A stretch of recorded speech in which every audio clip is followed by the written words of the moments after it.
Γεια σας κυρίες και κύριοι, είναι χαρά μου που βρισκόμαστε εδώ να συνεχίσουμε τη συζήτησή μας γύρω από τα μεγάλα, τα επίμαχα προβλήματα που απασχολούν τον τόπο. Η συζήτησή μας μεταδίδεται και μέσω ίντερνετ στην ιστοσελίδα της Ένωσης Κεντρών www.enosikendron.gr. Επίσης λειτουργεί και η ιστοσελίδα www.antidiaploki.gr. Το πρώτο ταφ με ταφ και το δεύτερο με ντε. Το δέλτα, δηλαδή αντιδιαπλοκή, να το διαβάσω αγγλικά.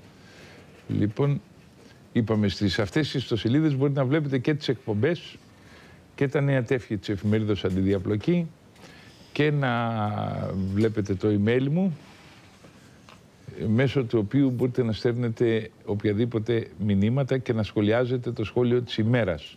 Καθημερινά υπάρχει ένα σχόλιο καινούριο στην Αντιδιαπλοκή GR, επί του οποίου μπορείτε να σχολιάσετε εσείς και να λαβαίνετε απαντήσεις εντός 48 ώρων. Ξαναλέω λοιπόν, υπάρχει η επίσημη ιστοσελίδα που είναι www.enosikendron.gr και υπάρχει και η ιστοσελίδα Αντιδιαπλοκή GR, με την οποία μπορείτε να επικοινωνείτε και με μένα προσωπικά με το προσωπικό μου email, το οποίο θα το βρείτε μέσα στην Αντιδιαπλοκή GR. Να ευχαριστήσουμε όλους για τη στήριξή σας. Πραγματοποιήθηκε την Πέμπτη που μας πέρασε η συνάντηση του κ. Καραμαλή με τους αρχηγούς των κομμάτων. Εκείνο το οποίο δεν είπανε είναι η αλήθεια, το τι έγινε, και την οποία θα τη μάθετε τώρα, κυρίες και κύριοι. Υπάρχει ένα κρυφό παρασκήνιο γύρω από τις συναντήσεις της παρελθούσης Πέμπτης. Ο κ. Καραμαλής πρότεινε την παραίτηση της κυβέρνησής του και τη δημιουργία συγκυβέρνησης Πασόκ Νέας Δημοκρατίας για την αντιμετώπιση της κρίσης. Αυτό πρότεινε και θυσίασε την καρέκλα του Πρωθυπουργού. Είπε είναι πρόθυμος να υποβάλει άμεσα την παραίτησή του από το αξίωμα του Πρωθυπουργού και μάλιστα πρότεινε ως πρόσωπο κοινής εμπιστοσύνης για την ανάληψη της Πρωθυπουργίας τον κύριο Σουφλιά, ή αν δεν τον ήθελε το Πασόκ, τον κύριο Χρυσοχοΐδη. Από πλευράς Γιώργου Παπανδρέου δόθηκε η απάντηση ότι αν γίνει αυτό, μερικοί βουλευτές του Πασόκ δεν θα το δεχθούν και έτσι για την ενότητα του κόμματός του δεν του αποδέχεται εκείνη την ώρα. Του απάντησε ο Καραμαλής ότι έτσι κι αλλιώς και εκλογές να κάνουμε, αυτό θα είναι το αποτέλεσμα. Η συγκυβέρνηση Πασόκ Νέας Δημοκρατίας. Τα άλλα κόμματα φωνασκούν και έχουν εξωπραγματικές θέσεις. Ο Γιώργος Παπανδρέου είπε ότι έτσι όπως είναι η δυναμική του Πασόκ που ελπίζει να βγει πρώτο κόμμα, δεν μπορεί να το δεχθεί. Γιατί κινδυνεύει με διάλυση το κόμμα του. Και έτσι αυτή τη στιγμή, επειδή αναμένονται θυελλώδεις οικονομικές καταστροφικές εξελίξεις, δύο τι να μπορεί να συμβούν. Ή τις προσεχείς ημέρες κατόπιν πιέσεως ο Γιώργος Παπανδρέου να δεχθεί την πρόταση Καραμαλή και να οδηγηθούμε σε συγκυβέρνηση χωρίς εκλογές, ή να γίνει διάλυση της Βουλής και να γίνει μέσω εκλογών αυτό. Πάντως ο Καραμαλής φοβάται να μείνει στην καρέκλα του Πρωθυπουργού, διότι θα γίνει ο Πρωθυπουργός της φτώχευσης. Έχει αντιληφθεί. Το όλο χρέος της Ελλάδος είναι 800 δισεκατομμύρια ευρώ. Είναι νούμερο αστρονομικό. Αστρονομικό, δηλαδή πιστεύω είναι το πρώτο μεγάλο έλλειμμα του κόσμου. Δεν υπάρχει μεγαλύτερο έλλειμμα σε όλο τον κόσμο. Και όταν έρθουμε μπροστά να αντιμετωπίσουμε αυτή την πραγματικότητα, δεν είναι μόνο ότι θα αποβληθούμε από την Ευρωπαϊκή Ένωση, πράγμα που ελπίζουμε ότι η αποβολή θα ματαιωθεί αν γίνει συγκυβέρνηση, αν δώσουμε δηλαδή την εντύπωση ότι για 5 χρόνια θα θυσιάσουμε τα πάντα αρκεί να μείνουμε στην Ευρωπαϊκή Ένωση, θα έχουμε μία, αν καταλάβουμε το μέγεθος του ελλείμματος, εγώ πιστεύω θα πάνε και φυλακοί οι πρωθυπουργοί που διετέλεσαν των τελευταίων 20 ετών 30 γιατί αυτοί φτιάξανε το έλλειμμα με διορισμούς. Εδώ θα υπάρξει πλήρης αλλαγή του τοπίου. Είναι συνένοχος και ο κόσμος βέβαια σε αυτό, διότι ήθελε να μπαίνει στο δημόσιο. Ο κόσμος δεν έχει καταλάβει τι θα πει έλλειμμα, δεν έχει καταλάβει ότι κινδυνεύουν και οι καταθέσεις, δεν έχει καταλάβει ότι κινδυνεύουν οι συντάξεις. Ο κόσμος απλοποιεί πολύ τα πράγματα, αλλά πρέπει να ξέρει ότι κάθε δραχμή πρέπει να βγαίνει από κάπου. Κάθε ευρώ πρέπει να βγαίνει και εδώ δεν υπάρχει cents για κανέναν. Είναι τελειωμένο, είναι πολύ σκληρό αυτό που λέμε.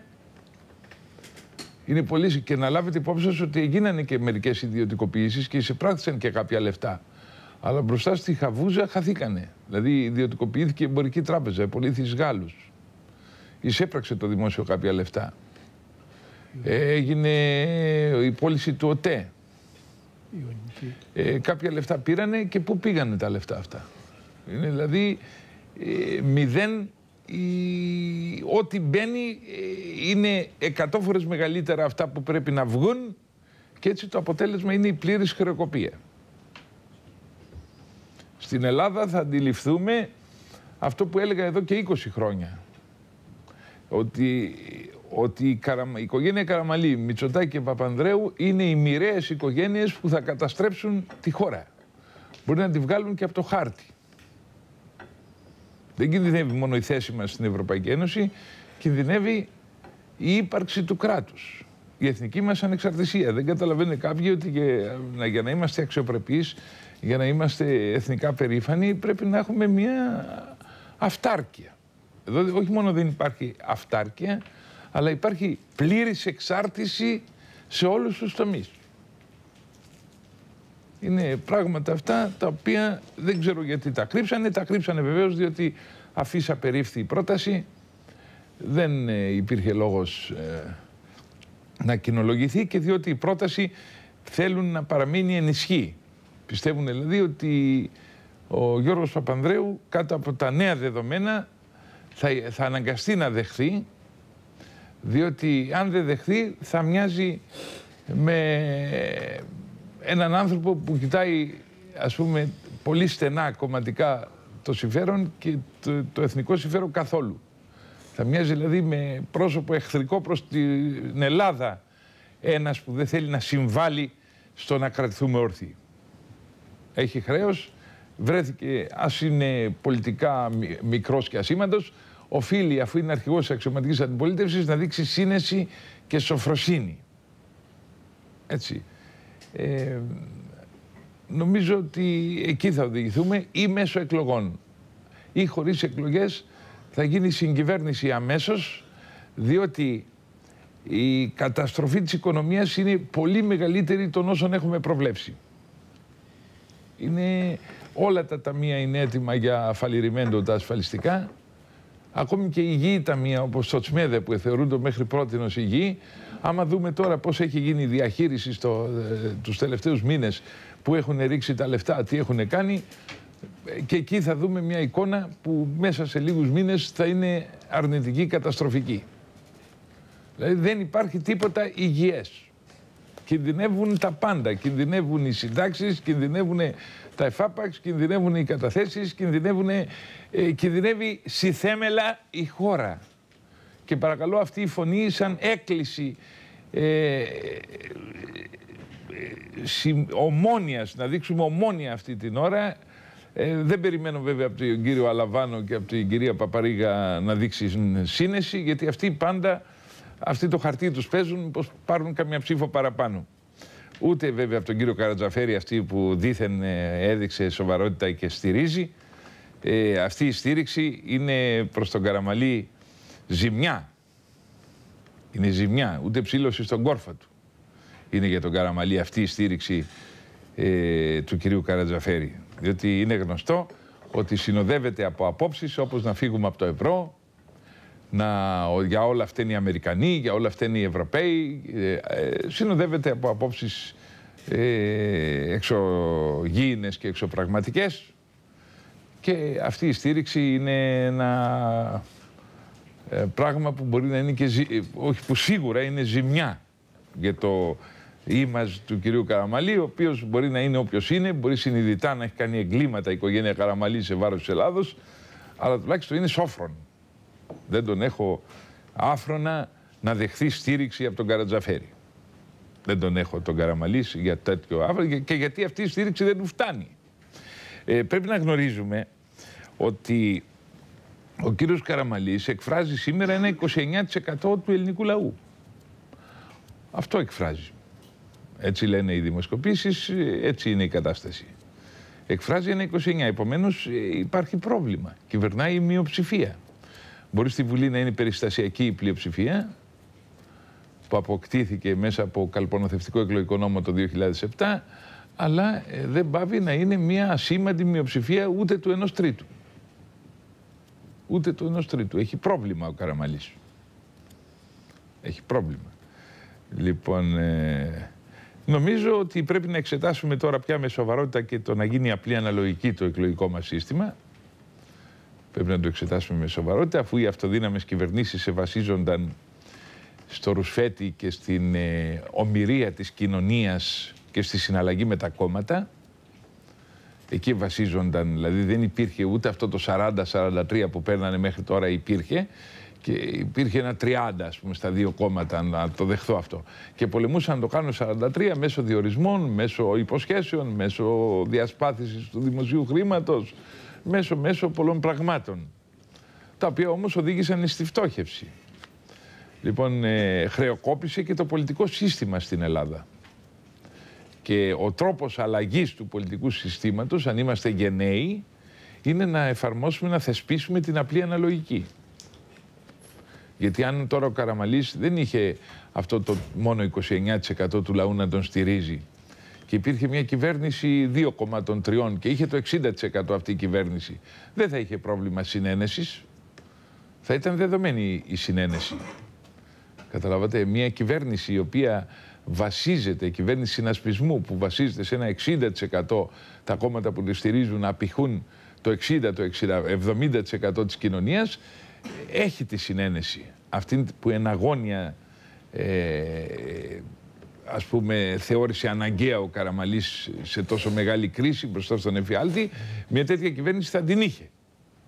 Άρα έχουμε και με την απλή αναλογική έχουμε και αυτό το πλεονέκτημα της δεδομένης κοινωνικής συνένεσης. Έτσι. Και η κοινωνική συνένεση είναι μεγαλύτερη από τη συνένεση των κομμάτων. Η κοινωνική συνένεση είναι κάτι πολύ μεγαλύτερο. Αν μια κυβέρνηση έχει κοινωνική συνένεση, ό,τι και να κάνουν οι κοινοβουλευτικές ομάδες μέσα στη Βουλή, ο Πρωθυπουργός έχει καλυμμένα τα νότα του. Γιατί τον στηρίζει η κοινωνία. Ο κύριος Καραμαλής ζήτησε συνένεση αριθμών, δηλαδή των κοινοβουλευτικών ομάδων. Την κοινωνική συνένεση δεν θα την πετύχει ημιμόνον εάν κυβερνήσει σωστά. Να κυβερνήσει σωστά αποκλείεται διότι πρέπει να αρνηθεί τον εαυτό του. Πρέπει να ζητήσει συγγνώμη και για το παρελθόν του. Γιατί το παρελθόν της Νέας Δημοκρατίας ήταν και αυτό με διορισμούς, με χάρες, με golden boys, με να μπαίνουν κουμπάρι, παρακούμπαρι σε διάφορες διοικητικές θέσεις. Άρα πρέπει, είναι αναγκαίο να ζητηθεί και κάποια συγγνώμη για το μοντέλο διακυβέρνησης που είχαμε ως τώρα και από το ΠΑΣΟΚ και από την Νέα Δημοκρατία, που ήταν μοντέλο διαφθοράς και σαπίλας. Είναι μεγάλες οι αλλαγές που πρέπει να γίνουν. Φρονώ ότι η λύση των εκλογών ήταν να προκηρυχθούν οι εκλογές την περασμένη Πέμπτη και να πραγματοποιηθούν στις 12 του Απρίλη, δηλαδή την προηγούμενη εβδομάδα από το Πάσχα. Αυτό ήταν το σχέδιο. Τώρα το σχέδιο ο Παπούλιας τους υποχρέωσε και τους είπε, αφού μπορούμε και χωρίς εκλογές να κάνουμε συγκυβέρνηση, ποιος ο λόγος, γιατί ο λαός φοβάται τα έξοδα. Τότε τέθηκε η πρόταση καινούργια Καραμαλή να γίνει συγκυβέρνηση και να παραιτηθεί από πρωθυπουργός. Με πρωθυπουργό το Σουφλιά ή επαναλαμβάνω και το όνομα Χρυσοχοΐδη έπεσε για να υποχρεωθεί να δεχθεί ο Γιώργος Παπανδρέου. Από εδώ και πέρα τώρα πιστεύω άμα αρχίσουν κάνα 2 τράπεζες να φτωχεύσουν, κάνα 2 ταμεία ακόμη να φτωχεύσουν, θα υποχρεωθεί ο Γιώργος Παπανδρέου να το δεχθεί. πιστεύω μέσα από μια τέτοια λογική θα περάσουν. Είναι γεγονός ότι τον Γιώργο Παπανδρέου τον συνέφεραν εκλογές, μήπως έβγαινε πρώτο κόμμα. Γιατί αμέσως οι 90 τόσοι βουλευτές του ΠΑΣΟΚ θα γινόντουσαν 135. Θα είχε ένα κέρδος το ΠΑΣΟΚ αν έβγαινε πρώτο κόμμα. Και γι' αυτό φοβάται διάλυση του κόμματός του. Σου λέει τώρα που μπορούμε τους 90 τόσους να τους κάνουμε 135, τώρα πας και δίνεις συνένεση. Ας τους να βουλιάξουν και μέσω εκλογών. Αυτή όμως η λύση στερεί από το ΠΑΣΟΚ κόσμο σοβαρό, γιατί ο σοβαρός κόσμος θέλει και το καλό της χώρας. Δεν θέλει μόνο το στενό κομματικό όφελος. Και κινδυνεύει το ΠΑΣΟΚ να χάσει από εκεί. Ενώ πηγαίνει για πρώτο κόμμα να έβγαινε δεύτερο, γιατί συγκρουόταν με την κοινή λογική που επιβάλλει στα δύο τουλάχιστον μεγάλα κόμματα να δείξουν στοιχειώδη σοβαρότητα σε τόσο δύσκολη στιγμή. Αυτά είναι τα νέα που είχα, κυρίες και κύριοι. Ματαιώθησαν οι εκλογές σε αυτό το στάδιο, αλλά μπορεί να υπάρξει παραίτηση της κυβέρνησης εντός των ημερών και δημιουργία κυβέρνησης, ή μπορεί να υπάρξει προκήρυξη των εκλογών γύρω στις 15 μετά το Πάσχα αμέσως. Δηλαδή εκείνες οι 35 μέρες μέχρι την 7η Ιουνίου. Γιατί 7 Ιουνίου είναι οι ευρωεκλογές. Αφαιρέστε τις 7 μέρες, βάλτε και όλο το Μάιο που είναι προεκλογική περίοδος. Επομένως, 19 Απριλίου είναι το Πάσχα. Από την περίοδο 19 Απριλίου μέχρι 30 Απριλίου θα έχουμε παραίτηση της κυβέρνησης και εκλογές. Η χώρα δεν μπορεί να προχωρήσει άλλο. Αυτό που λέει ο Καραμαλής, ότι αυτά τα 6 παραδοχές, οι 6 αυτές δεν είναι παραδοχές μόνο, αυτά είναι δόγματα για να κρατηθούμε ως χώρα. Δηλαδή να μειώσουμε το έλλειμμα, να σταματήσουμε τα έξοδα, να προσπαθήσουμε να κάνουμε ανάπτυξη που εδώ έχουμε καθημερινό κλείσιμο επιχειρήσεων. Δηλαδή είναι αμένα αυτονόητα, αλλά στο τσουνάμι της κρίσης είναι και αδύνατον και τα αυτονόητα να υλοποιηθούν. Έτσι ο Καραμαλής θα ήταν τρελό να θελήσει να γίνει ο πρωθυπουργός της φτώχευσης. Είναι αρκετά έξυπνος για να τραπεί σε φυγή. Αυτή είναι η εικόνα της χώρας. Μπορεί να μην μπορείτε κάποιοι να πιστέψετε την έκταση της κρίσης, αλλά σας λέω δεν πιστεύω να υπάρχει χώρα του κόσμου με μεγαλύτερο έλλειμμα σε αναλογίες πληθυσμού. Είναι 800 δις ευρώ το έλλειμμα, το οποίο διαγράφεται, σας είπα και την άλλη φορά πώς, γύρω στα 340 είναι το εξωτερικό έλλειμμα της χώρας. Γύρω στα 270 δις είναι τα χρέη ιδιωτών προς τράπεζες, τα δάνεια. 270 δις. Οι καταθέσεις είναι μόνο 230 δις. Οι καταθέσεις είναι το μόνο αποκούμπι της κυβέρνησης να κερδίσει λίγο χρόνο. Αλλά νομίζω ότι δεν μπορεί να πειραχτούν οι καταθέσεις, γιατί είναι οι αποταμιεύσεις του ελληνικού λαού. Δεν μπορούμε και δεν ξέρει και κανείς.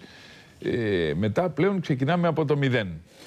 Εγώ πιστεύω ότι καμία κυβέρνηση δεν θα τολμήσει να πειράξει τις καταθέσεις. Πιστεύω ότι είναι όλοι, δηλαδή και ο Ροχάμης να ήταν πρωθυπουργός και ένας τρελός να ανελάμβανε, πιστεύω αυτό να το σεβόταν. Γιατί υπάρχουν κάποιοι άνθρωποι που έχουν όλη τους τη ζωή διαθέσει για να έχουν 20.000 ευρώ, 30.000 ευρώ, και γιατί οι πλούσιοι τα έχουν ήδη βγάλει έξω. Δηλαδή και να κατασχεθούν οι καταθέσεις, πιστεύω ότι οι πλούσιοι τα χρήματά τους τα έχουν έξω. Δεν τα έχουν αφήσει εδώ. Εδώ τα έχει αφήσει ο ανυποψίαστος κόσμος που έχει μια στοιχειώδη εμπιστοσύνη στην έννοια κράτος. Αν δηλαδή και αυτή τη στοιχειώδη εμπιστοσύνη την κλονίσουμε, τελείωσε η χώρα. Μετά υπάρχουν χρέη περίπου 12 δις σε δήμους, 8 δις σε νοσοκομεία, 4 δις σε κατασκευαστές, οι οποίοι οι ίδιοι τα ανεβάζουν σε 7 δις, 7 δις ευρώ σε κατασκευαστές. Υπάρχουν ανηλυμένες υποχρεώσεις για εξοπλιστικά προγράμματα. Ανηλυμένες υποχρεώσεις. Η χώρα πρέπει να προχωρήσει σε αγορά αεροσκαφών 80 δις ευρώ. Η χώρα, για να αντιμετωπίσει την τουρκική απειλή. Το δημόσιο έχει κάνει αιτήσεις για νέες προσλήψεις που ούτε καν θα το σκεφτούμε. Εγώ πιστεύω και ο Αβραμόπουλος υπό τα νέα δεδομένα θα αναβαγίσει τις προσλήψεις που θέλει να κάνει στα νοσηλευτικά ιδρύματα. διότι μπορεί οι ανάγκες των νοσοκομείων να είναι τεράστιες, αλλά εδώ υπάρχει μια μαύρη τρύπα που ίσως δεν την ξέρει και ο Αβραμόπουλος, το μέγεθός της. Επομένως και η τελευταία πρόσληψη πρέπει να αναβαγίσει. Αν χρειάζεται προσωπικό σε κάποια νοσοκομεία κρατικά, πρέπει να αντιμετωπιστεί και αυτό με το stage. Πρόσληψη δεν μπορεί να γίνει καμία πλέον στο δημόσιο. Διότι κανείς δεν μπορεί να βάζει υπογραφή αυτά τα 800 δις να αρχίσουν να γίνουν το 810, 800, δεν θα είναι τρέλα. Αυτή είναι η εικόνα της χώρας. Ποια είναι η θέση της Ένωσης Κεντρών σε όλα αυτά? Η Ένωση Κεντρών φρονεί ότι εκείνο που καταδικάζεται αυτή την ώρα είναι η πολιτική του παρελθόντος, η πολιτική των διορισμών, των σκανδάλων, των κλεψιών, μέσα στην οποία ο πολίτης έγινε συνένοχος. Υπάρχει διστακτικότητα και από πλευράς Καραμαλή να κάνει την πλήρη ανάλυση της πραγματικότητας, γιατί δημιουργούνται και για τον ίδιο ενοχές, και θα του πει ο άλλος γιατί δεν τα έλεγες πέρυσι. Ο Καραμαλής έχει την αυτονόητη ευθύνη ότι αν πει τώρα όλη την αλήθεια και πει αυτά που είπα προηγουμένως τώρα το τελευταίο δεκάλεπτο, θα στραφεί ο ψηφοφόρος, ο οποίος του λέει κυβέρνα. Ο ψηφοφόρος, χωρίς να ξέρει την κατάσταση της χώρας, ζητάει από τον Καραμαλή να κυβερνήσει. Αλλά να κυβερνήσει με τι? Με ψήρες? Πώς να κυβερνήσει? Λοιπόν, χρειάζεται να πει την αλήθεια. Δεν έχει το θάρρος. Προτιμάει τη φυγή και τη δημιουργία συγκυβέρνησης. Αυτή η λύση είναι και καλύτερη. Σας είπα, παρότι και τα δύο κόμματα είναι σάπια, θα μπορούσε 5-6 άτομα τα πιο υγιή από τη μία μεριά και τα πιο υγιή από την άλλη να συγκροτήσουν μια κυβέρνηση, απλά να μας κρατήσει μέσα στην Ευρωπαϊκή Ένωση. Η αποστολή της κυβέρνησης αυτής θα είναι να μείνουμε στην ΟΝΕ. Αν το πετύχει αυτό η κυβέρνηση, θα έχει πετύχει τα πάντα. Θα έχει πετύχει το στόχο. Και να μας δοθεί μια εξαετία να φτάσουμε το έλλειμμα στο μισό. Έτσι, αυτή είναι η κατάσταση. Η Ένωση Κεντρών λοιπόν θα μετάσχει στις εκλογές, στις βουλευτικές, θα μετάσχει και στις ευρωεκλογές και πιστεύει ότι οι ψήφοι του κόσμου δεν θα σπαταληθούν σε ακροδεξιά, σε αριστερά, που από ό,τι είδατε είναι άγωνη γραμμή να ψηφίσει αυτά τα κόμματα, άναρθρες κραυγές, εκτός χάρτου σχεδιάσεως απόψεις, όπως λέμε στα μαθηματικά. Λοιπόν, ούτε βέβαια και στους οικολόγους που είναι ενεργούμενα του κυρίου Αλαφούζου για να παίρνει επιδοτήσεις της Ευρωπαϊκής Ενώσεως και να τα οικονομήσει από τη λεγόμενη πράσινη ανάπτυξη. Γιατί τώρα πολύ χρήμα θα πέσει στην πράσινη ανάπτυξη. Ούτε μία ψήφος να μην σπαταληθεί σε ανθρώπους που είναι όργανα των διαπλεκομένων. Γιατί δεν φταίει μόνο ο Καραμαλής, ο Παπανδρέου, ο Μητσοτάκης, αυτές οι τρεις οικογένειες. Φταίνε κυρίως οι 7-8 οικογένειες των εκδοτών, οι οποίες συντήρησαν τα τελευταία 30 χρόνια όλη αυτή τη σαπίλα της διαπλοκής μεταξύ κράτους και εταιριών δημοσίων έργων και ομίλων εκδοτικών και καναλαρχών και όλο αυτό το σύμπλεγμα, το αρρωστημένο. Λοιπόν, θα τεθεί θέμα ποινικής δίωξης για όλους αυτούς που νομίζουν ότι είναι πανίσχυροι. Για κάποιους που κάνουν δενδροφυτεύσεις, για κάποιους άλλους που κάνανε αυθαίρετα πλησίων της Αττικής και νομίζουν ότι θα μείνουν ατιμόρυτοι και θα γλιτώσουν τη φυλακή. Και για πολλούς άλλους που κάνανε εικονικές αγορές το 1999 και γράψανε πλαστά συμβόλαια και πλαστά τιμήματα επί των συμβολέων για να κλείσουν τις μαύρες τρύπες. Θα γίνουν ποινικές διώξεις προς όλους. Τώρα που έρχεται το τέλος, δεν θα υπάρξει επίοικια προς κανένα κλέφτη. Προς κανένα μεγαλοκλέφτη δεν θα υπάρξει επίοικια, γιατί και ο καθένας που θα του πούμε τώρα, πρέπει να του πούμε αντί 1.800 ευρώ πάρε 1.000 σύνταξη, δεν έχουμε άλλα, ο καθένας θα ζητήσει το αίμα του πίσω. Ήδη υπάρχει κύμα φυγής από το δημόσιο, πρόωρη, και χωρίς να υπάρχουν δυνατότητες να τους δώσουμε φάπαξ, χωρίς να υπάρχει ένα κύμα φυγής. Η Ευρωπαϊκή Ένωση ζητάει να πάνε στα 65 και για τις γυναίκες τα όρια εξόδου σε σύνταξη. Όλα αυτά που ξέραν οι γυναίκες 15 ετίες, 20 ετίες κτλ. Να ξεχαστούν. Δεν υπάρχουν περιθώριο στην Ελλάδα του σήμερα τη φτωχευμένη. Όλοι αυτοί που ζητούν προνόμια να βγαίνουν νωρίτερα, να ξέρουν ότι επιβαρύνουν το έλλειμμα.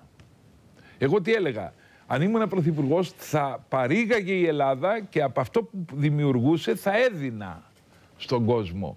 Μέχρι τώρα οι Καραμαλίδες, οι Παπανδρέιδες και οι Μητσοτάκηδες σας δίνανε από μια Ελλάδα που δεν είχε να σας δώσει. Άρα εσείς τι κάνατε μερικοί, οι γυναίκες που βγαίνανε στα 15 χρόνια, κλέβαν την μπουκιά από του άλλου κόσμου. Δηλαδή εδώ θα μπορούσαμε την αγροτική σύνταξη να την έχουμε 700 ευρώ, βγάζοντας τις γυναίκες του ΟΤΕ στη 15ετία και της ΔΕΗ στη 15ετία σε σύνταξη, δεν μπορούμε στους αγρότες να δώσουμε παρά 200 ευρώ. Το καταλάβατε? Δηλαδή ο ένας έτρωγε την μπουκιά από τον άλλο. Όλοι αυτοί του ΟΛΠ, κατηλημενεργάτες που παίρνουν 6.500 συλλογική σύμβαση το μήνα ευρώ, 6.500 ευρώ και κάνανε και απεργίες να τις αυξήσουν, αυτοί πρέπει να ξέρουν ότι τρώγανε την μπουκιά από του άλλου κόσμου το στόμα. Έτσι είναι. Και επίσης επανέρχομαι στην πρόταση η οποία άσχετα με τις πολιτικές εξελίξεις πρέπει να γίνει δεκτή. Από τον κύριο Παπούλια, τον αξιοσέβαστο πρόεδρο, να μειώσει το μισθό του αυτοβούλωση στο ίμιση. Το ίδιο και ο Αρχιεπίσκοπος, το ίδιο όλοι οι βουλευτές. Να ανασταλεί ο νόμος του 80% αύξηση που πέτυχαν οι δικαστικοί στο μισθό τους, στις συντάξεις τους. Πρέπει επειγόντως και να γίνει ένα ταμείο που όλοι οι εφοπλιστές, όλοι οι πλούσιοι, όλοι που αγαπούν την Ελλάδα να βάλουν κάποιο ποσό. Είναι έκτακτες οι συνθήκες, πιο έκτακτες και από το Κυπριακό. Πιο έκτακτες από εθνική συμφορά είναι οι συνθήκες. Καλό τον Αρχιεπίσκοπο, τον πρόεδρο της Δημοκρατίας να δώσουν το παράδειγμα. Τους θεωρώ αρκετά έξυπνους, τους θεωρώ αρκετά λογικούς. Να δώσουν το παράδειγμα της αυτοβούλου μείωσης του μισθού τους. Καλό τα κόμματα για 5 χρόνια να μην λάβουν τα κρατικά χρήματα. Αυτές οι εκλογές να γίνουν μόνο με τηλεόραση. 1 ώρα την ημέρα κάθε κόμμα και τελείωσε. Και να πάει ο κόσμος να ψηφίσει πολιτισμένα. Ούτε μία αφίσα, ούτε ένας χαρτοπόλεμος, ούτε ένα σποτάκι. Αυτά όλα είναι ηλίθια. Είναι κληροδοτήματα εποχών νοσηρών.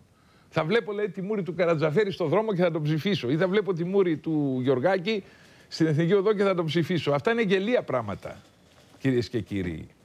Λοιπόν, για 5 χρόνια, όσο θα κρατήσει η κρίση, γιατί η κρίση θα κρατήσει πιο πάνω από 5 χρόνια, πρέπει να δείξουν αίσθημα ευθύνης και θυσίας οι πάντες.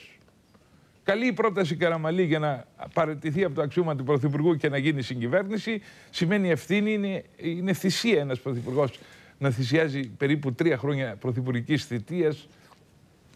Δείχνει αίσθημα ευθύνης, αυτό να το πούμε, αυτό οφείλουμε να το τονίσουμε. Αλλά από την άλλη μεριά είναι και ένας άνθρωπος που πολιτεύτηκε στο νοσηρό κλίμα του παρελθόντος. Είναι ένας άνθρωπος στον οποίο οφείλεται το έλλειμμα. Και σε αυτόν και στον Παπανδρέου και σε όλους. Οφείλεται και σε αυτόν το έλλειμμα, στην πολιτική που άσκησε. Επομένως χρειάζεται μια συγγνώμη. Χρειάζεται παραίτηση της Νέας Δημοκρατίας όλων των κομμάτων από τα κρατικά λεφτά. Χρειάζεται οι βουλευτές να πάρουν το ίμιση, να παραιτηθούν από τους αστυνομικούς, τους βουλευτές που έχουν 3 υπαλλήλους μετακλητούς στο γραφείο τους έκαστος βουλευτής. Να παραιτηθούν από αυτές τις δαπάνες για να δείξουν ότι σέβονται λίγο την κοινωνία. Αυτή είναι η θέση μου, την επανέρχομαι, διότι απορώ που την έχω πει μισό μήνα τώρα την πρόταση και κοφεύουν οι πάντες. Τι περιμένουν. Τι περιμένουν δηλαδή, να σαλπίσει η φτώχευση. Τι περιμένουν, τη σάλπιγγα ένα πρωί, τη σιρήνα της οριστικής φτώχευσης και τότε θα πούν, τότε θα είναι αργά και θα είναι υπό το βάρος της ανάγκης πλέον. Αυτή η ώρα είναι η μεγάλη ώρα των θυσιών και αυτό καλεί η Ένωση Κεντρών τον ελληνικό λαό, να το ζητούμε από όλα τα κόμματα να μην πάρουν την κρατική επιχορήγηση, από τους βουλευτές εις το ίμιση να πάρουν το μισθό τους. Ο πρόεδρος Δημοκρατίας, Αρχιεπίσκοπος, εις το ίμιση, όλα τα Golden Boy να μην υπάρχει μισθός πάνω από 3.000 ευρώ. Πουθενά, ιδιωτικός και δημόσιος τομέας. Διοικήσεις κρατικές, πάνω από 3.000 ευρώ να μην υπάρχει πουθενά. Αν δεν τους αρέσουν να παραιτηθούν. Υπάρχουν άλλα νέα παιδιά πολύ πιο άξια και συγκροτημένα να αναλάβουν τα πόστα. Πρέπει να έρθουν τα πάνω κάτω, να κρατηθεί η Ελλάδα όρθια. Παράκληση θερμή και να βαδίσουμε προς εκλογές το συντομότερο να μπει Ένωση Κεντρών στη Βουλή. Λείπει μέσα από τη Βουλή ο κεντρός χώρος που θα ήταν χώρος σύνεσης, λογικής. προβάλλουν κάποιοι οικολόγους, αγνώστους ανθρώπους, λένε μπαίνουν στη Βουλή, είναι για να τα οικονομήσουν, για να πάρουν επιδοτήσεις. Είναι θλιβερό το ιερό πράγμα της οικολογίας να το μεταβάλουν σε εσχροκέρδεια και κερδοσκοπία κάποιοι και να λένε μπαίνει στη Βουλή ένα κόμμα που σίγουρα δεν μπαίνει, αφού δεν είναι κανείς γνωστός και αφού εκ των πραγμάτων δεν εκπροσωπούν τίποτα. Εκπροσωπούν μόνο τα συμφέροντα κάποιων για να τα οικονομήσουν, που έχουν μη κυβερνητικές οργανώσεις.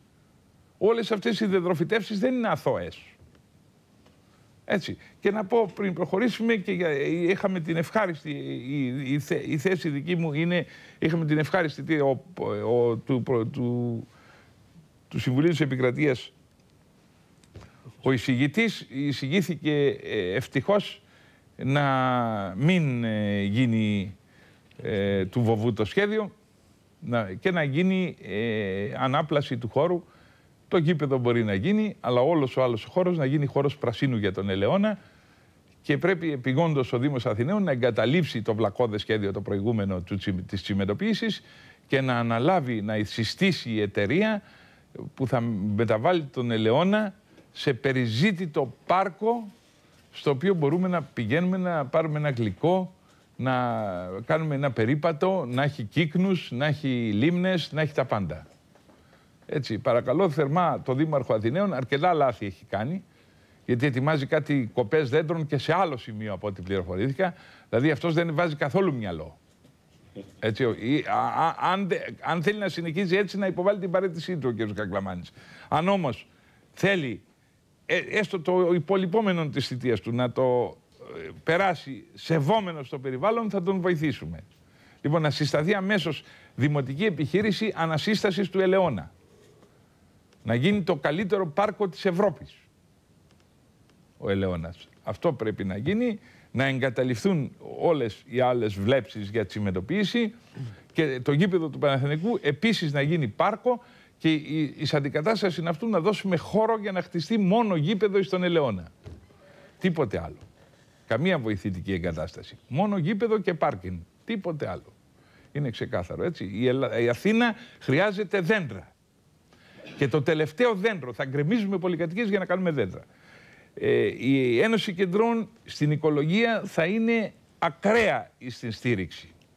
Εδώ δεν είναι όμως θέμα ακραίου, είναι θέμα συμφέροντος της πόλης. Επίσης, διαφωνώ με το να δοθεί Ολυμπιακή στον κύριο Βγενόπουλο. Το έχω τονίσει, είναι απροσδιόριστο κατά με το ποθενέσχες του κυρίου Βγενόπουλου. Τον κύριο Βγενόπουλο τον εγνώριζα προσωπικά προ μιας δεκαετίας, έναν δικηγόρο φτωχό στον Πειραιά, και δεν εννοώ πώς μπορεί ένας φτωχός με τα δεκαετία να τα αγοράζει όλα. Θα μου πείτε, μπορεί κάλλιστα κάποιοι να απεφάσισαν να τον βάλουν μπροστά. Εντάξει, αυτοί κάποιοι να γνωρίζουμε ποιοι είναι. Να γνωρίζουμε τα λεφτά αν είναι νόμιμα ή αν γίνεται ξέπλυμα χρήματος, ή μήπως είναι επιστροφή των κλεμμένων του χρηματιστηρίου, ή μήπως είναι βρώμικο χρήμα που έρχεται από οποιοδήποτε κράτος του κόσμου. Γιατί το βρώμικο χρήμα τι κάνει τώρα? Αφήνει λίγο καιρό και κάνει επελάσεις για ξέπλυμα, για να εξεπληθεί. Το βρώμικο χρήμα απανταχού της γης. Λοιπόν, έχω συστήσει ότι για να έχει την δική μου στήριξη ο κύριος Βγενόπουλος, δεν έχω στοιχεία ότι είναι λοποδίτης ή οτιδήποτε, τον σέβομαι τον άνθρωπο, έτσι.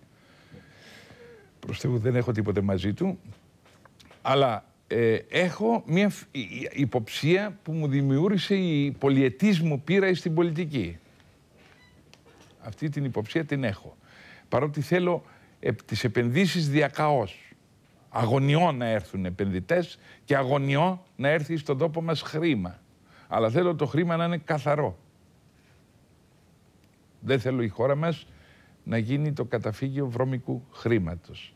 Και έχω παρακαλέσει τον κύριο Βγενόπουλο να υποβάλει, ενώ δεν έχει την υποχρέωση, να υποβάλει στον κύριο Έφορο της εφορίας στην οποία ανήκει, στην Ερυθρέα, να υποβάλει υπόμνημα όλες αυτές οι δραστηριότητες του, 10 χρόνια τώρα οι δραστηριότητες του, ποιους έχουν από πίσω.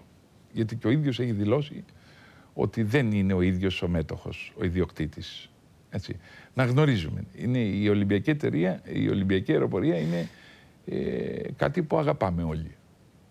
Έτσι, και τη βγάζουμε από το δημόσιο γιατί δεν έχουμε το θάρρος να μειώσουμε, μπορούσαμε να μειώσουμε το προσωπικό της και να την κρατήσουμε κρατική. Αλλά πού να βρεθεί τέτοιο θάρρος? Δηλαδή τα συνδικάτα και οι συντεχνίες έχουν τεράστια δύναμη. Όχι κυβέρνηση ρίχνουν, αυτοί μπορεί να ρίξουν και μπορεί εν μέσω τουρισμού να διακόψουν την κυκλοφορία της επιχείρησης με καταστροφικά αποτελέσματα. Λοιπόν, είναι ικανοί για όλα αυτοί, δεν σέβονται τίποτα. Τους καταλαβαίνω, έχουν βολευτεί όλα αυτά τα χρόνια και θέλουν αυτό το βόλεμα να συνεχιστεί εις βάρος της κοινωνίας. Αφού λοιπόν δεν έχουμε το θάρρος να μειώσουμε τα έξοδά της και να την κρατήσουμε υγιή και κρατική, συμφωνήσαμε όλοι να τη δώσουμε. Αλλά θέλω να τη δώσουμε εις άνθρωπο που γνωρίζει από αεροπορία και εις άνθρωπο που έχει καθαρό πόθεν έσχες. Αυτούς τους δύο όρους βάζω εγώ και γι' αυτό είπα, όσο ο κύριος Βγενόπουλος δεν προσέρχεται στον έφορο να διασαφηνίσει το πόθεν έσχες του, εμένα με βρίσκει αντίθετο. Ακόμη και να δοθεί στον κύριο Βγενόπουλο η Ολυμπιακή, δεν ξέρω, εγώ νομίζω ότι έτσι όπως γίνει θα λήξει το θέμα και δεν θα την πάρει, άσχετο ότι δηλώθηκε προημερών. Λοιπόν, εκείνο που πιστεύω είναι ότι πρέπει να λυθεί το πόθεν έσχες του. Η Ένωση Κεντρών θα πάρει πίσω την Ολυμπιακή και την κάθε εταιρεία που αγοράζεται με θολό πόθεν έσχες. Και κάποιος άλλος οικονομικός παράγων του τόπου αγόρασε ραδιοσταθμό 5 εκατομμύρια ευρώ. Οι ραδιοσταθμοί δεν κοστίζουν τόσα λεφτά. Γιατί πήγε και τα έδωσε. Και αυτό με βάζει για το πόθεν έσχες σε μεγάλη υποψία. Θα τα συζητήσουμε την προσεχή εβδομάδα, όταν τα στοιχεία θα γίνουν πολύ πιο εμφανή. Αλλά, εν πάση περιπτώσει, το θέμα πρέπει να ξέρουμε ότι επενδύσεις χρειαζόμεθα, αλλά καθαρές. Έτσι, καθαρές και δεν μπορούμε υποθολό πόθεν έσχες να δίνουμε. Δεν έχουμε έρθει, ας πούμε, αυτό θα το κάναμε αν είμαστε στο 1500. Τότε, ας πούμε, που η Ελλάδα έψαχνε να έρθει και ό,τι να έρθει, ό,τι να είναι. Αυτή η χώρα έχει μπει στην Ευρωπαϊκή Ένωση, μπορεί να έχει κάνει το λάθος να έχει τεράστιο έλλειμμα, αλλά έχει και μια αξιοπρέπεια. Έτσι. Γι' αυτό αυτά τα δύο πράγματα να θυμόσαστε, ότι όλοι οι παράγοντες που θα κάνουν επενδύσεις θα έχουν δεδομένο το πόθεν έσχες τους. Αλλιώς θα τους κυνηγήσω εγώ προσωπικά. Και δεν θα κοπεί ούτε ένα δέντρο σε όλη την επικράτεια. Όποιος κόψει δέντρο θα του κόψουμε τα πόδια. Θα το κάνουμε κακούργημα. Ας είναι δήμαρχος, ας είναι πρωθυπουργός, ας είναι πρόεδρος της Δημοκρατίας. Όποιος κόβει σε αυτόν τον τόπο δέντρο, σε αυτόν τον τόπο που χρειάζεται τόσο πολύ το οξυγόνο, θα γίνει κακούργημα. Η χώρα μας πιέζεται. Οικολογικά δεν έχουμε συμμορφωθεί προς το άιζο και τις υποδείξεις της Ευρωπαϊκής Ένωσης. Τα ποτάμια μας ερειπάνθησαν, πολλά νοσοκομεία χύνουν τα λίμματά τους απευθείας στην θάλασσα, πολλά δε τοξικά απόβλητα κάτω από μεγάλη αμέλεια των ηθινόντων ενταφιάζονται στη γη και ρυπαίνουν τον υδροφόνο ορίζοντα. Είναι δηλαδή οικολογικά η χώρα μας είναι η κατάσταση μεσαίωνα. Είναι σοβαρά τα ζητήματα, αλλά δεν θα δώσουμε την ψήφο σε δίθεν οικολόγους. Έτσι, δεν θα κάνουμε τη χάρη κανενός μεγαλοεκδότη για να τα οικονομήσει. Θα βαδίσουμε όλοι, σε όλη τη χώρα να πούμε ότι κάποιους τους βάλανε στα γκάλοπ για να κάνουν ζημιά στην Ένωση Κεντρών, στη δημοκρατία, στο κόμμα εκείνο που θα μπορούσε να φτιάξει και το περιβάλλον, δοθέντως ότι και το κόμμα μας σε μορφή νωρίτερα κατέβαινε, έχει κατάβει 2 φορές εκλογές με τίτλο «Οικολόγοι Ειρηνιστές Πράσινοι» το κόμμα μας. Έτσι, και στις επαναληπτικές εκλογές για τη Β' Αθηνών, τότε με αντίπαλα το Μαγκάκι, το ψηφοδέλτιο επάνω έγραφε Ένωση Κεντρών και Οικολόγων.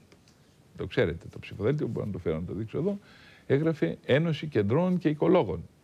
Και μετά αφαίρεσα τη λέξη οικολόγων, όχι γιατί την αφαιρέσαμε από το πρόγραμμά μας ως προτεραιότητα κορυφαία, αλλά διότι η δημοκρατία αισθανόμασταν ότι συνθλιβόταν, ασφικτιούσε από τη διαπλοκή και από την πολιτική σύψη, και το πρώτιστο πια που έπρεπε να προταχθεί μπροστά, να τύχει υπεράσπιση από την κοινωνία, ήταν η δημοκρατία. Γιατί χωρίς δημοκρατία και χωρίς αυτά που η δημοκρατία δημιουργεί, την ισότητα, την ισοπολιτεία, την ελευθερία της σκέψης, την ελευθερία της δράσης. Χωρίς αυτά, εμείς παλέψαμε τον κομμουνισμό, παλέψαμε και τον φασισμό ως κεντρώοι για να είμαστε σήμερα δημοκράτες. Και έχουμε μια δημοκρατία στα χαρτιά, στην πράξη έχουμε οικονομική χούντα και φασισμό. Για να βγεις βουλευτής πρέπει να αφιλήσεις την κατουρημένη ποδιά του Μητσοτάκη, του Καραμανλή και του Παπανδρέου. Αυτά δεν θα τα δεχθεί ο Λεβέντης. Ο Λεβέντης θα βάλει την Ένωση Κεντρών στη Βουλή κόντρα εις όλα αυτά τα χειροφιλήματα προς τους δίθεν αφέντες. Έτσι, ξεκάθαρα. Και οι εκδότες που κλέψανε λεφτά το 99 θα μπουν φυλακή. Αυτό σας το υπόσχομαι, δεν θα έρχεται το χρήμα το ίδιο, το κλεμμένο του 99, δια της πλαγίας να τους λέμε και ευχαριστώ. Οι εκδότες που κλέψανε το 99, γιατί θα ήταν άλλη η αντοχή της οικονομίας αν δεν είχε μεσολαβήσει το 99. Το 1999 γύρισε την Ελλάδα 200 χρόνια πίσω. Και το έλλειμμα το οποίο είναι 800 δις σήμερα, οφείλεται κατά 70% στην κομπίνα του 99. Το Πασόκ λοιπόν πρέπει να ντρέπεται που έχει το θράσος και λέει να γυρίσω. Γιατί ήταν το κόμμα που δημιούργησε την κομπίνα του 99, τη ανοχή των Καραμαλίδων, αφού και δικοί τους άνθρωποι κερδοσκοπούσαν και κλέβανε. Πώς έγινε η κομπίνα του 99? Κλέψαν οι πασοξίδες, άφησαν και τους δεξιούς να κλέψουν, ώστε συμψηφιστικά να μην πάει κανείς φυλακή. Αλλά κλέψανε ποιους? Ξεχάσαν ότι κλέψαν την Ελλάδα και η Ελλάδα έμεινε αδέκαρη. Αυτή λοιπόν η αδέκαρη Ελλάδα που θα χάσει τώρα συντάξεις, καταθέσεις, θα αρχίσει να κάνει το ένα τ' άλλο, θα ζητάει τιμωρία. Και αυτή η τιμωρία θα έρθει πολύ γρήγορα.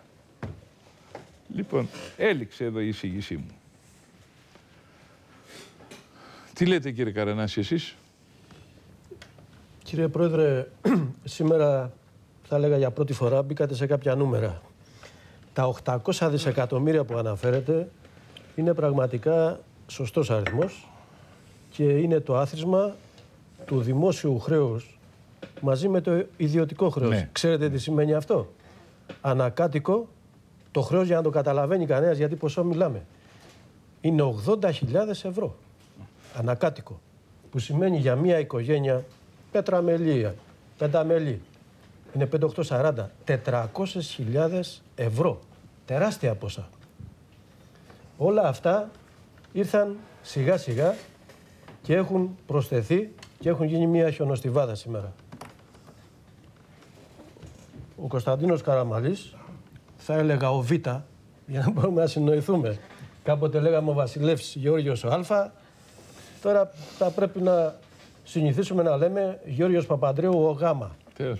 Λοιπόν, Κωνσταντίνος Καραμανλής, λοιπόν, ο Β, το 2004 μιλούσε για επανίδρυση του κράτους, γνωρίζοντας όλα τα νούμερα. Τότε το δημόσιο χρέος, το δημόσιο, όχι το συνολικό, ήταν 180 δις. Το 2009 έγινε 270, 300 που είπατε εσείς. 340. Δηλαδή, αύξηση 50-60%. Όχι, ξεγέλασε μέσα σε 3-4 χρόνια. Οι δαπάνες του προσωπικού, του ίδιου δηλαδή, του δημοσίου ας. Των μονίμων και... Ναι, από 18 πήγανε στα 27-30 δις. Και βάζουν μέσα στον προϋπολογισμό του κράτους κάτι και λοιπές δαπάνες που λες τι είναι αυτές. Και μιλάμε για τεράστια ποσά, δηλαδή από 20 που ήταν τότε γίνανε 30-35 τώρα. Εν ολίγης, σύμφωνα με τα δεδομένα. Οι αριθμοί ξέφυγαν. Ναι, δισεκατομμύρια είναι αυτά, ευρώ, έτσι. Δεν είναι δισεκατομμύρια δράχμες. Είναι δισεκατομμύρια ευρώ. Τεράστια ποσά. Εν ολίγης τώρα, παρά την τρομακτική αύξηση των άμεσων και έμεσων φόρων, τα οποία από το 2004 στο 2009 έχουν αυξηθεί κατά 50%. Ναι. Δηλαδή έχει επιβαρυνθεί ο κάθε πολίτης μέχρι εκεί που δεν παίρνει άλλο. Παρόλα αυτά, τα έσοδα του κράτους με τα βίας έρχονται στα 70 δις, ενώ τα έξοδά του σήμερα είναι 110 δις. Που σημαίνει δηλαδή έχουμε μία διαφορά, το έλλειμμα δηλαδή, 40 και. Να σας πω και κάτι άλλο. Κάθε χρόνο δηλαδή. Κάτι πιο τρομακτικό. Υπάρχει ένας οργανισμός διαχείρισης του δημόσιου χρέους, που λέγεται, από την εποπτεία του Υπουργείου Οικονομικών, έτσι. Έχει προϋπολογίσει να δανειστεί αυτό το έλλειμμα που λέμε, τα 45 δις, το 2009, μέσα στους 2 πρώτους μήνες, Γενάρη, Φλεβάρη του 2009. Ξέρετε, κύριε Πρόεδρε της Ένωσης Κεντρών, πόσα έχει δανειστεί? Τα 23 δις. Δηλαδή το 50% το έχει δανειστεί τώρα. Κανείς δεν ξέρει πού πάμε. Και είναι ακόμη 2 μήνες. Δηλαδή εδώ είναι που ο Κωνσταντίνος Καραμανλής σηκώνει τα χέρια και αυτό που είπατε είναι σωστό. Δεν θέλει να πάρει απάνω του αυτό, έτσι, το χαρακτηρισμό ότι είναι ο πρωθυπουργός της πτώχευσης. Εντάξει, θέλετε κάτι άλλο? Αυτό. Έχω πολλά να πω, αλλά... Για να μας πει ο κ. Παυλόπουλος πώς τα βλέπει. Εγώ θέλω να πω το εξής. Οι εκκλήσεις σου, αγαπητέ φίλε Βασίλη και πρόεδρε της Ενώσεως Κεντρών, για να μειωθεί ο μισθός του Προέδρου της Δημοκρατίας και του... Που είναι και το χρέος τους. Boys, ναι, που είναι πράξη θυσίας ειλικρινών ηγετών, πιστεύω ότι πέφτει στο κενό για τον εξής λόγο. Σε μια χώρα που από το 1975 μέχρι και σήμερα ζει με 3 μαγικές λέξεις: διαφθορά, διαπλοκή, μίζα, μεταξύ των 4 μεγαλοεταιριών και μεγαλοοικογενειών επιχειρηματιών. Αλλά ο πρόεδρος της Δημοκρατίας και ο Αρχιεπίσκοπος είναι μέσα σε αυτά. Να τελειώσω. Και των εκάστοτε κυβερνώντων, πιστεύω εσείς καλά κάνετε και το λέτε, αλλά χτυπάμε πόρτα κοφών. Διότι όπως... Ο Αρχιεπίσκοπος είναι κουφός σε αυτό. Ναι. Να σας πω γιατί. Όπως ο καλόγερας παίζει το κομποσχήνι του, άλλο τόσο και ο πολιτικάντης και ο πολιτικός δεν τον ενδιαφέρει η πατρίδα και το μέρισμα του φτωχού πολίτη. Τον ενδιαφέρει να επανεκλεγεί. Ναι, αλλά δεν έκανε. Ο Αρχιεπίσκοπος τι να επανεκλεγεί? Σας λέω, δεν είπα για να επανεκλεγεί. Εννοώ στη γενίκευση του πολιτικού κλίματος, διότι από την αρχή όταν η πολιτεία του αύξησε το μισθό έπρεπε να πει εγώ δεν τον θέλω. Όχι ετούτος και ο προηγούμενος. Όταν λοιπόν επειδή το χρήμα το πολύ είναι ενάρκησος και εγωιτεύει όλες τις ψυχές της γης ετούτης, γι' αυτό και εγώ πιστεύω ότι παρά τις εκκλήσεις σου και καλά κάνεις και τις λες, εγώ δεν βλέπω ανταπόκριση. Εγώ πιστεύω στο τέλος θα δεχθούν. Μακάρι να δικαιωθείς, αλλά δεν βλέπω δικαίωση ειδικά των content boys, των μεγαλόμισθων μαρδαρίνων του δημοσίου, των βουλευτών. Εκεί ξεχάστε ότι αυτοί μπορούν να μειώσουν τον μισθό. Ξεχάστε το. Είναι η φιλοσοφία τους. Μα δεν έρχεται το τέλος, κύριε Παυλόπουλε. Από πού θα τα παίρνουν? Και το τέλος από πού θα τα παίρνουν? Και το τέλος που έρχεται το τέλος της οικονομίας. Δηλαδή αν κλείσουν οι βρύσες σε ένα σπίτι, το νερό από πού θα βγαίνει? Θα σας το πω. Αυτοί λοιπόν οι άνθρωποι που χρεοκόπησαν τη χώρα τούτη, αυτοί θέλουν και επί των πτωμάτων των κοράκων να σκυλεύουν την εξουσία ενός όμερου λαού. Το που σας λέω, γράψτε τον. Και επί των πτωμάτων των κοράκων... Είναι δηλαδή. Γενίτσαρ, αυτή είναι η φιλοσοφία του πλούτου. Δεν είναι γενίτσαρος. Το χρήμα είναι ενάρκησος. Αυτό είναι μια πραγματικότητα. Δηλαδή δεν θα υπάρξει ευαισθησία ούτε την ώρα τη 12η. Εδώ ο Καραμανλής να παραιτείται και λέει βάλτε το σουφλιά, βάλτε το χρυσογοίδι. Κανονικά έπρεπε σε αυτή την Πέμπτη να βρουν τη λύση, γιατί η χώρα οδηγείται στη χρεοκοπία. Μόνο ταύτα, όπως είδες, οι 3 είπανε εμείς δεν γινόμαστε συνένοχοι.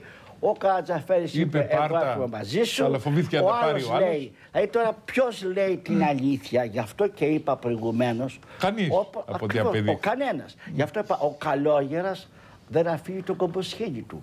Ο πολιτικάντης με τίποτα δεν αράει τη φιλοσοφία του να ξαναβγεί πολιτικάντης. Δεν τον ενδιαφέρει αν χρεώσει τη χώρα όπως τη χρέωση.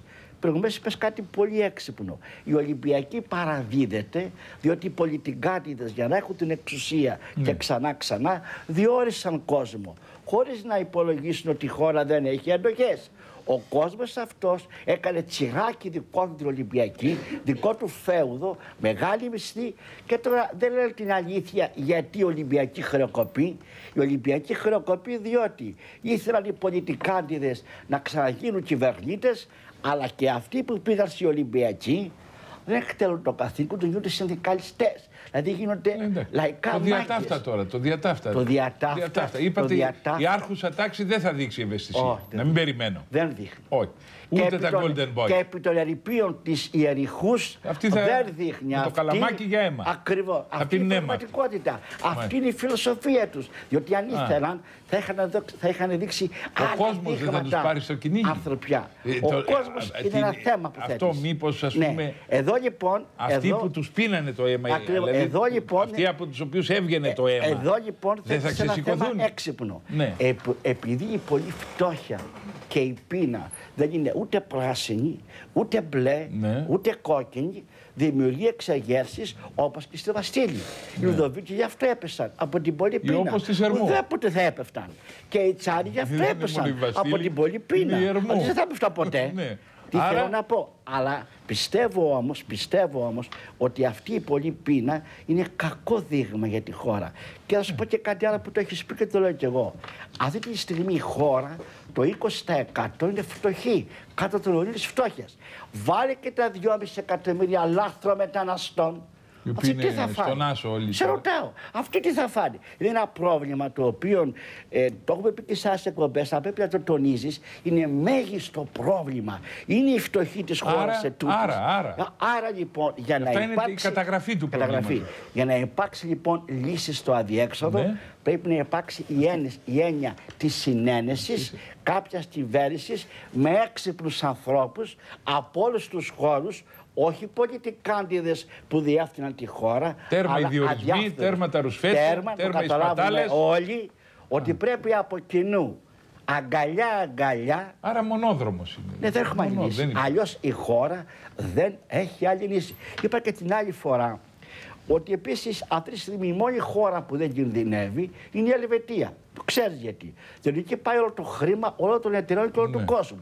Είπα λοιπόν και το είπα και από την εκπομπή σου, ότι πρέπει η χώρα ετούτη εδώ να κάνει ένα αυτοδύναμο Υπουργείο Επενδύσεων χωρίς τους γραφειοκράτες, τους μιζαδόρους και τους μαδαρίες που τα παίρνουν για να πάρεις το έργο. Αλλιώς δεν παίρνεις έργο. Πώς θα έρθει όμως για να επενδύσεις στη σημερινή Ελλάδα που είναι ετοιμοθάνατη. Θα σου πω. Και είπα. Αυτό έπρεπε να το κάνουμε πριν 10 χρόνια. Τώρα είναι αργά. Τώρα και την στάτια πάντα υπάρχει λύση. Όπως ο άνθρωπος δημιουργεί την καταστροφή του, δημιουργεί και την αθωτία για την περισσότερια του. Δεν σημαίνει ότι επειδή υπάρχει πτώχευση δεν θα υπάρχει χώρα. Και τα τρία νησιά σου είπα και την άλλη φορά. Και η Μυτιλήνη που είναι κοντά στους Τούρκους και η Ρόδος και η Κέρκυρα με νομοθετικό καθεστώς να έχουν φορολογικό καθώς να έρθουν εταιρείες να επενδύσουν. Μόνο η χώρα μπορεί να βγει από τα αδιέξοδά της στηριζόμενη στον εαυτό της. Το έχω πει πολλές φορές. Οι επαναστάτες του 1921 ήταν 5. Είχαν νυχτό τέλος που ελευθέρωσαν τη χώρα, αλλά ελευθέρωσαν τη χώρα γιατί είδαν ότι και οι Ρώσοι και οι άλλοι το 1921 τους κορόιδευαν. Και εξού και έκαναν και τη φιλική εταιρεία ώστε η χώρα να είναι σήμερα ελεύθερη. Πιστεύετε ότι χρειάζεται κάποιο ειδικό καθεστώς σε μερικές περιοχές της Ελλάδος, ιδιαίτερα τις ακριτικές? Θα το συζητήσουμε. Εσείς κύριε Μπαλτζήμου, επειδή πάμε σε διάλειμμα, ευχαριστώ για την παρουσία σας που εκπροσωπείτε την νεότητα. Ευχαριστώ που μου δίνετε την ευκαιρία. Για πέστε μου, πώς βλέπετε σαν νέος, έχουμε μόνο 2-3 λεπτά, πώς βλέπετε σαν νέος να διαμορφώνετε το κλίμα? Κοιτάξτε, σαν νέος, σαν φοιτητής, όντας ο ίδιος, μπορώ να πω ότι υπάρχει δραστηριοποίηση από τους φοιτητές, υπάρχει διάθεση, αλλά πιστεύω, με λύπη το λέω, δεν υπάρχει αυτή η ουσία των πραγμάτων. Δεν υπάρχει πληροφόρηση. Δηλαδή ξέρουν οι φοιτητές ότι μπορούν να μπουν στο ίντερνετ να δουν τις εκπομπές μας στο www.enoskendron.gr ή στο αντιδιαπλοκή.gr. Τα ξέρουν αυτά, μπαίνουν πολλοί φίλοι σας από συζητήσεις που κάνατε, έχουν καταλάβει ότι η αριστερά μπορεί να είναι καλά κόμματα να τα διαβάζει στα χαρτιά. Στην πράξη είδατε όμως προχθές την Πέμπτη εξωπραγματικές θέσεις. Η ακροδεξιά πάλι ήθελε να δώσει στήριξη, ο άλλος φοβόταν να την πάρει. Λοιπόν, είναι δηλαδή να τραβάς τα μαλλιά σου. Οι νέοι πώς θα αντιμετωπίζουν όλα αυτά, με σοβαρότητα ή λένε πάνω από μια γκόμενα και στην Ελλάδα να πνιγεί? Πρόθυμοι νέοι υπάρχουν. Ναι. Και ειδικά προσωπική μου άποψη στην αριστερά, ότι οι άνθρωποι είναι πιο δραστήριοι. Το θέμα είναι ότι δεν έχουν αυτό το κάτι παραπάνω, αυτή την ουσία. Δηλαδή, σαν φοιτητής δεν έχω ακούσει ότι να λένε για το χρηματιστήριο, για τη διαπλοκή. Δηλαδή, Τα δέχονται όλα μοιραία. Δηλαδή... Τα δέχονται μοιραία ότι δεν το παλεύουν, δεν το αντιμετωπίζουν αυτό το πράγμα. Θέλουν να παλέψουν για άλλα πράγματα. Μιλάνε για κοινωνικά δικαιώματα, για δικαιοσύνη, πράγματα θεμιτά και αυτονόητα. Αλλά που είναι στόχος άπιαστος. Πρώτα χρειάζεται αγώνας, ένα προς ένα να κατακτάς κάτι για να φτάσεις σε τέτοιους στόχους. Όνειρα πατηλά είναι αυτά. Εδώ δεν έχουμε δημοκρατία. Εδώ η Ένωση Κεντρών δεν έχει μιλήσει στην ΕΡΤ. Δεν έχει μιλήσει Αντένα, δεν έχει μιλήσει Μέγκα. Δηλαδή είμαστε στο Α. Και αυτοί θέλουν το Ω. Από ό,τι κατάλαβα, άρα υπάρχει μια νεωνική αυταπάτη δηλαδή όσον αφορά τις διεκδικήσεις. Δηλαδή ότι υπάρχει ένα σύστημα ότι όλα τα άλλα λειτουργούν άψογα και θέλουν να κάνουν κάποιες αλλαγές σε θέματα ιδεολογικά. Ενώ αν το ψάξεις δεν λειτουργεί τίποτα δηλαδή. Έτσι ακριβώς. Και το ίδιο το πανεπιστήμιο είναι καπετανάτα των καθηγητών, είναι διάφορα πράγματα. Υπάρχουν και κομματικοί στρατιώτες. Ή έτσι ή τίποτα. Και κομματικές νεολαίες. Δικτατορικές αντιλήψεις μέσα στη λειτουργία του πανεπιστημίου. Και θυμίζουν εκλογικά κέντρα, δηλαδή με αυτή τη λογική της αυτές οι αλλαγές που επιχειρεί. Πώς λέγεται ο Σπηλιοτόπουλος αυτός ο υπουργός για την παιδεία. Τόσα χρόνια έχουμε ακούσει αλλαγές και πραγματικά αλλαγές. Πράγματα. Ναι. Γίνονται καταρχάς λέει διάλογο και δεν προσέρχεται κανείς. Είναι μόνος του. Δηλαδή ονομάζει διάλογο το να κοιτάζει την οροφή και να ψιθυρίζει, το λέει διάλογο. Οι καθηγητές δεν πάνε. Οι νέοι είναι απόντες.